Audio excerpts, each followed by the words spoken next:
everyone, it's me, Angel. Sa atin pong mga first-time job seekers dyan na naghahanap po ng libreng requirements, katulad na lang ng NBI clearance. Sa video na ito guys, ituturo ko po sa inyo paano kayo makakapag-avail ng NBI clearance for free.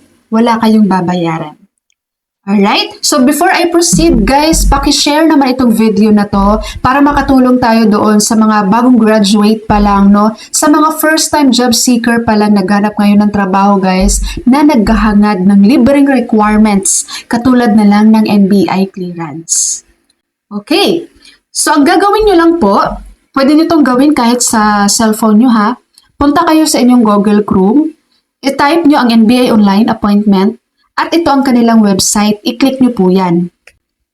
Then, i-click nyo lang tong Renew NBI Clearance Online. And then, i-click nyo ang Proceed.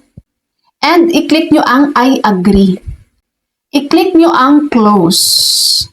So, i-click nyo lang ulit ang Close. Dito, makikita nyo itong First Time Job Seekers. I-click nyo po ang tab na to. At lalabas po itong notice. Basahin nyo po ang mga nakasulat dito ha. Highlights ko lang po, itong NBI clearance for first-time job seeker, ma-avail nyo lang to once. Kapag nakagawa na kayo ng account for first-time job seeker at hindi nyo na ituloy, hindi na po kayo makapag-avail ulit niyan guys. Okay, kaya ingat-ingat kayo sa pag-fill out nyo. Alright, so dito may mga requirements na kailangan nyong i-provide na hingiin nyo yan sa barangay nyo. Basahin nyo na lang po ito, hindi ko na yan isa-isahin. Okay? And then, pag nabasa nyo na, i-click nyo ang continue.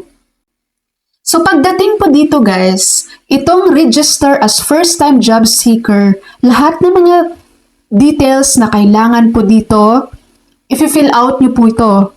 Ang inyong gender, civil status, birth date, ang inyong name, middle name, surname, and mother's maiden name, your mobile number, at ang iyong email address. Then, mag-input ka ng password na gusto mong password. You have to make sure guys, yung email address mo is active ha. Kasi magsasend yan sila ng link sa email address mo. And then, i-click mo ang box ng read and accept.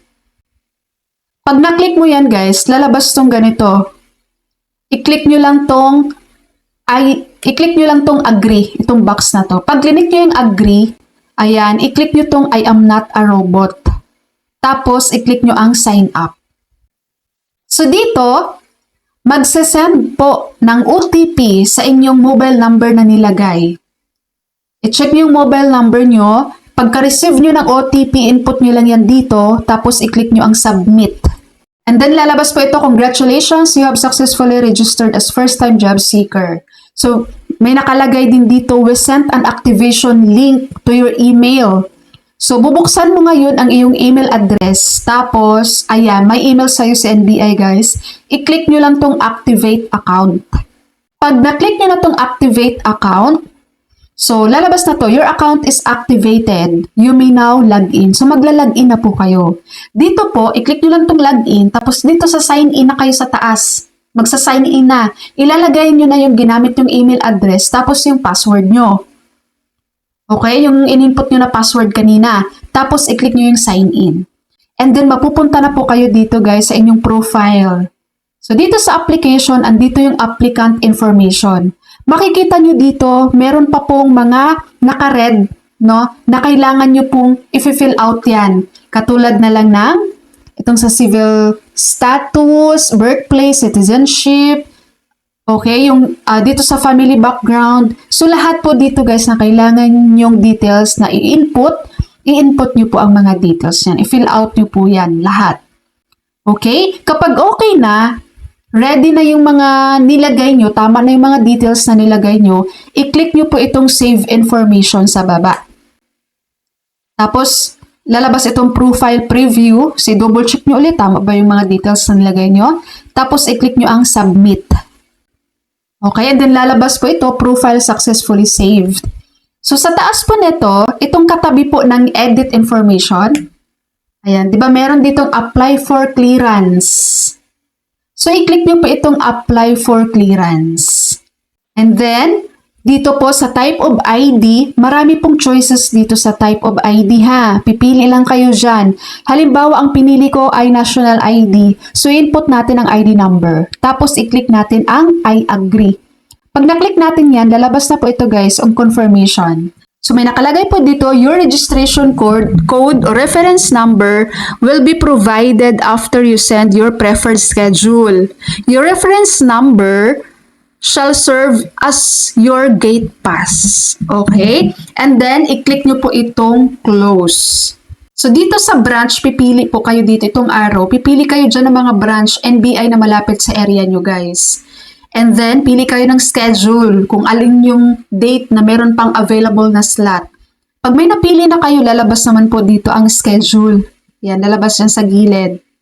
So, kung mapapansin nyo, naka-zero po ang amount dito na babayaran kasi nga, free to, wala kayong babayaran. And then, pag okay na kayo dyan, i-click nyo lang tong save to get reference number. So, ito na siya guys. Ito po ang magsisilbing gate pass nyo sa NBI. Pagpunta nyo ng NBI, ipapakita nyo lang po ito para wala po kayong babayaran doon. Okay? So, sa iba guys na hindi first-time job seeker, pag pupunta ng NBI, ang dala-dala, di ba, yung proof of payment na nabayaran niya.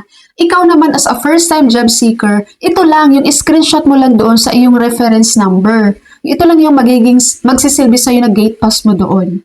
And basahin nyo to ha, may nakalagay dito, please bring the following document. So, barangay certificate for first-time job seeker, must undertake oath of undertaking of barangay, 2 valid government issued ID.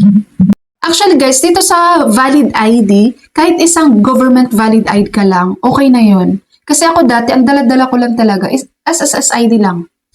Nung kumuha ko, SSSID lang, yun lang, okay na. No, hindi kailangan ng dalawang ID. Yung iba naman dyan, kung merong national ID, okay na rin yung isa lang na national ID.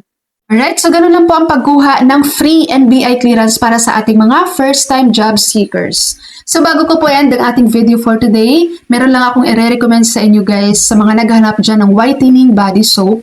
I-recommend ko sa inyong itry nyo si Alada at ang ating whitening RDL Papaya plus Vitamin E na lotion. Ang link ng mga products na to guys ay nasa title lang ng aking video. I-click nyo lang yan. Alright, so that's all for my video for today. Thank you so much for watching everyone. God bless you.